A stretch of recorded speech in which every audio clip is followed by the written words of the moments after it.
Hello friends, so here I am starting chapter 5th of class 11th emerging modes of business। तो emerging modes of business के scope, online transaction और e commerce, ये सारी चीज़ें हम इस chapter में आज पढ़ने वाले हैं। सो फर्स्टली हम स्टार्ट करते हैं ई बिज़नेस। ई बिज़नेस क्या होता है? E business refer to carrying on business activities through internet. यहाँ पे ई से क्या मीन्स है? ई मतलब इंटरनेट। इंटरनेट बिज़नेस, जो भी बिज़नेस की सारी एक्टिविटीज़ इंटरनेट के थ्रू की जाती हैं उस बिज़नेस को हम ई बिज़नेस बोलते हैं। इसके स्कोप है यहाँ पे फर्स्ट पॉइंट है B2B commerce. It means business to business commerce. Transaction taking place between business units are known as B2B transaction, business to business transaction. Means जो भी ट्रांजेक्शन बिजनेस यूनिट्स के बीच में होती हैं, दो बिजनेस यूनिट्स के बीच में होती हैं, उनको हम बिजनेस टू बिजनेस ट्रांजेक्शन्स बोलते हैं। दिस ट्रांजेक्शन में इन्वॉल्व, इसमें क्या क्या होता है? Creation of utility, utility create करती हैं कोई भी यूनिट। कोलैबोरेशंस का मतलब है दोनों का मिलना, कोलैबोरेट होना मीन्स मिलना। कॉमर्शियल नेगोशिएशंस, जो भी कॉमर्शियल नेगोशिएशंस होते हैं वो दोनों मिलकर करती हैं। इनवाइटिंग टेंडर्स, और जो भी ट्रांजैक्शंस होती हैं, जो भी टेंडर बनते हैं तो उनको इनवाइट करती हैं दोनों जो बिजनेस मिले हुए होते हैं वो दोनों। After that second point is business to consumer commerce. इसमें क्या होता है? The transaction taking place between business unit and customer are known as business to consumer transaction. मतलब ट्रांजेक्शन किसके बीच में होती है? बिजनेस के और कस्टमर के, तो इनको हम बोलते हैं business to customer transaction. Business to customer transactions में क्या क्या होता है? Selling and distribution. Selling and distribution, business जो होता है वो सेल करता है, डिस्ट्रीब्यूट करता है जो भी प्रोडक्ट होता है उसके कस्टमर को। और सेल होने के बाद कुछ सर्विसेज होती हैं जैसे रिपेयर सर्विसेज, ये सारी चीज़ें उनको हम बोलते हैं आफ्टर सेल सर्विसेज। तो वो दी जाती हैं बिजनेस के थ्रू किसको? कस्टमर को। उसके बाद है promotion and other marketing activities, और जो बिज़नेस होता है वो कस्टमर से अपनी प्रमोशन करवाता है, अपने प्रोडक्ट का प्रमोशन करवाता है, और जो अदर मार्केटिंग एक्टिविटीज़ होती हैं उनको भी प्रमोट करवाता है कस्टमर के through. After that third point is C2C, मतलब कस्टमर टू कस्टमर कॉमर्स। इसमें क्या होता है? The transaction taking place between customer and customers are known as C2C transaction. एक कस्टमर के थ्रू बहुत सारे कस्टमर्स के बीच में जो ट्रांजेक्शन होती है उसको हम C2C यानी कि कस्टमर टू कस्टमर कॉमर्स बोलते हैं। C2C ट्रांजेक्शन में involve selling used books, cloth etcetera. मतलब ये सारी चीज़ें सेल होती हैं जैसे कि बुक्स, क्लॉथ्स वगैरह।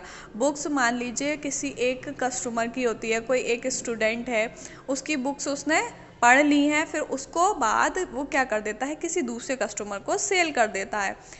सेकेंड पॉइंट है selling antique item. Selling antique item, जो एंटीक आइटम होते हैं, जो ऑर्डिनरी आइटम नहीं होते हैं, मतलब जो अलग आइटम्स होते हैं उनको सेल करना, वो कहलाता है हमारा सेलिंग एंटीक आइटम्स, जो कस्टमर को सेल करता है। उसके बाद लास्ट पॉइंट है information about the quality and durability of product etcetera. जो एक कस्टमर होता है वो दूसरे कस्टमर को उस प्रोडक्ट के बारे में इंफॉर्मेशन देता है कि जो प्रोडक्ट है उसकी क्या क्वालिटी है और कितनी ड्यूरेबिलिटी है। ड्यूरेबिलिटी मतलब कितने टाइम तक वो प्रोडक्ट चल सकता है, क्या उसकी ड्यूरेशन है। ये सारी चीज़ें जो कस्टमर से ट्रांजैक्शन होती हैं उसके बीच में इन्वॉल्व होती हैं। After that, fourth point is intra-B commerce. This refer to transaction between the parties or person who are the part of one firm only. इसमें क्या होता है कि जो ट्रांजैक्शन होती है वो किसके बीच में होती है? जो पार्टी होती है और पर्सन होता है, जो कोई भी, who are the part of one firm only, जो सिर्फ एक फर्म के पार्ट होते हैं। इंट्रा मीन्स एक फर्म के अंदर के जो पर्सन्स होते हैं, जो पार्ट होते हैं, उनके बीच में जो ट्रांजैक्शन होती है उसको हम इंट्रा बी कॉमर्स बोलते हैं। इसमें क्या क्या पॉइंट्स इन्वॉल्व हैं? Interaction between any two department of one firm. किसी एक फर्म में से दो डिपार्टमेंट जो होते हैं उनका इंट्रैक्शन होना ज़रूरी है। Second one, placing order and giving instruction of supplier. जो भी सप्लायर है उसको ऑर्डर प्लेस करना और इंस्ट्रक्शंस देना। उसके बाद लास्ट वन है recruitment, selection and training of employees, recruit करना एम्प्लॉयज़ को और उनमें से उनको सेलेक्ट करना और फिर जो एम्प्लॉयज़ होते हैं उनकी ट्रेनिंग करवाना। सबसे पहले रिक्रूटमेंट होता है जिसमें सर्च किए जाते हैं, फाइंड किए जाते हैं एम्प्लॉयज़। उसके बाद जो सूटेबल होते हैं उनको सेलेक्ट किया जाता है।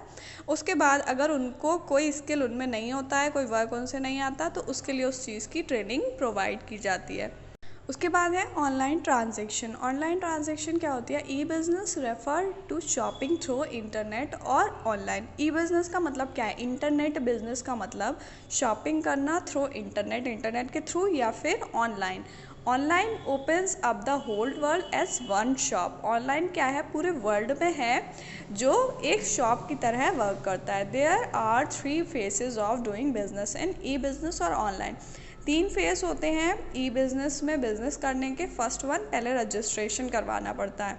Before online shopping one has to register with the online vendor by filling up a registration form. जो वेंडर होता है जो अपना प्रोडक्ट सेल कर रहा है, बेच रहा है, तो उसके साथ रजिस्ट्रेशन करवाना पड़ता है।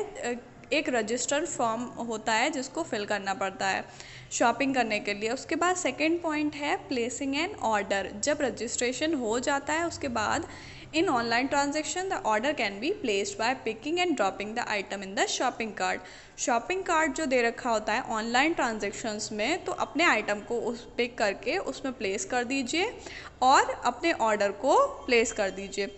उसके बाद लास्ट पॉइंट है पेमेंट मैकेनिज्म। जब आपने ऑर्डर कर दिया उसके बाद in an online transaction purchase payment is made through. Purchase मतलब अगर आप खरीद रहे हो तो आप पेमेंट किस चीज़ के थ्रू करोगे? कैश ऑन डिलीवरी होता है, चेक के थ्रू हो सकता है, नेट बैंकिंग ट्रांसफ़र, क्रेडिट और डेबिट कार्ड और डिजिटल कैश। इन चीज़ों के थ्रू जो आपने ऑर्डर प्लेस किया है उसका क्या कर सकते हैं? पेमेंट कर सकते हैं।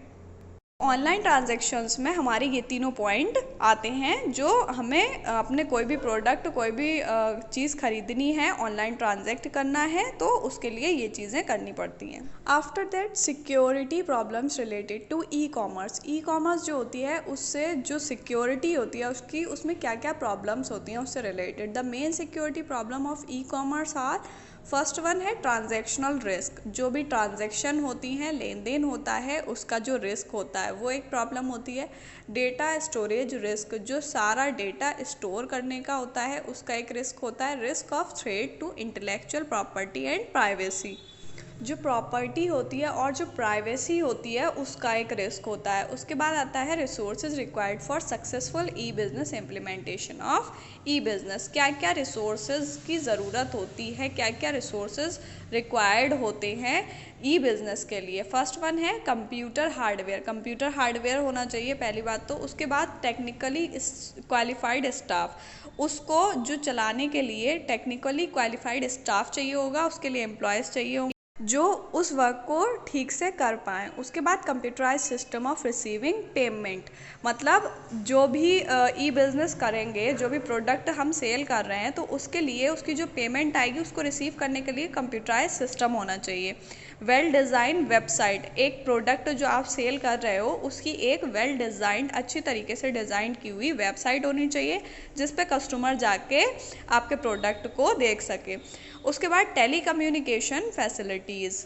Any customer wants to communicate with you then he can communicate with you. Telecommunication facilities में अगर कोई भी जो कस्टमर है वो आपसे कम्युनिकेशन करना चाह रहा है तो उसको उस चीज़ के लिए टेली कम्युनिकेशन फैसिलिटीज़ देनी चाहिए। ये सारी चीज़ें ज़रूरी होती हैं